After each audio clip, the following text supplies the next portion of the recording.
നമസ്കാരം. ഓം ശ്രീ പരമാത്മനേ നമഃ.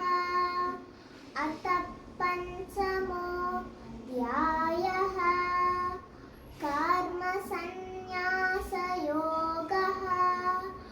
അർജുന ഉവാച. സന്ന്യാസം കർമ്മണാം കൃഷ്ണ പുനര്യോഗം സംസസി യശ്രേയയേതയോരേകം തന്മേ ബ്രൂഹി സുനിശ്ചിതം. ശ്രീഭഗവാനുവാച. സന്ന്യാസഃ കർമ്മയോഗശ്ച നിःശ്രേയസകരാവുഭൗ തയോസ്തു കർമ്മസന്ന്യാസാത് കർമ്മയോഗോ വിശിഷ്യതി.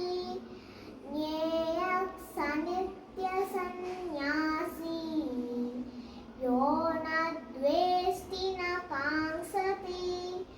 നിദ്വന്ദ്വോ ഹി മഹാബാഹോ സുഖം ബന്ധാത് പ്രമുച്യത്തെ. സാംഖ്യയോഗൗ പ്രീതം ബാലാഃ പ്രവദന്തി ന പണ്ഡിതാഃ. ഏകമപ്യസ്ഥിതഃ സമ്യക് ഉഭയോർവിന്ദത്തെ ഫലം.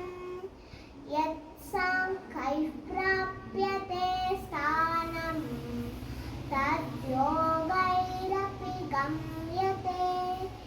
ഏകം സാംഖ്യം സ യോഗം ച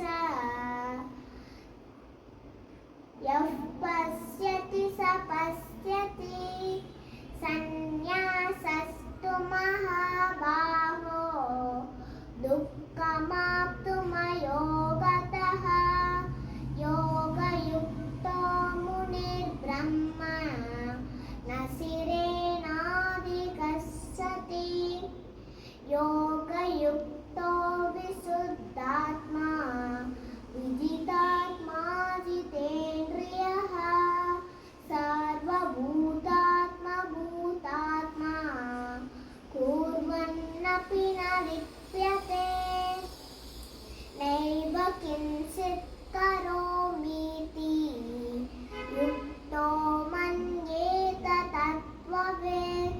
പശ്യൻ ശൃണ്വൻ സ്പൃശൻ ജിഘ്രൻ അശ്നൻ ഗച്ഛൻ സ്വപൻ ശ്വസൻ പ്രലപൻ ഋഷിജൻ ഗൃഹ്ണൻ ഉന്മിഷൻ നിമിഷന്നപി. ഇന്ദ്രിയാണീന്ദ്രിയാർത്ഥേഷു വർത്തന്ത ഇതി ധാരയൻ. ബ്രഹ്മണ്യാദായ കർമാണി സംഗം ത്യക്ത്വാ കരോതി യഃ ലിപ്യത്തെ ന സ പാപേന പദ്മപത്രമിവാംബസാ. കായേന മനസാ ബുദ്ധ്യാ കേവലൈരിന്ദ്രിയൈരപി യോഗിനഃ കർമ്മ കുർവന്തി സംഗം ത്യക്ത്വാത്മശുദ്ധയേ. യുക്തഃ കർമ്മഫലം ത്യക്ത്വാ ഫലേ സക്തോ ശാന്തിമാപ്നോതി നൈഷ്ഠികീം.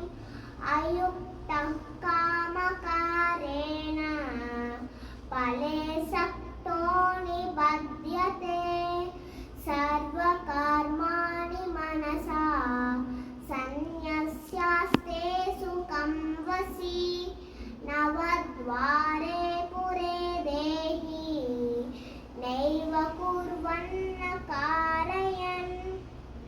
ന കർതൃത്വം ന കർമാണി ലോകസ്യ സൃജതി പ്രഭുഃ.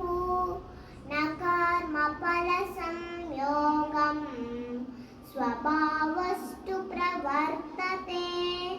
നാദത്തെ കസ്യചിത് പാപം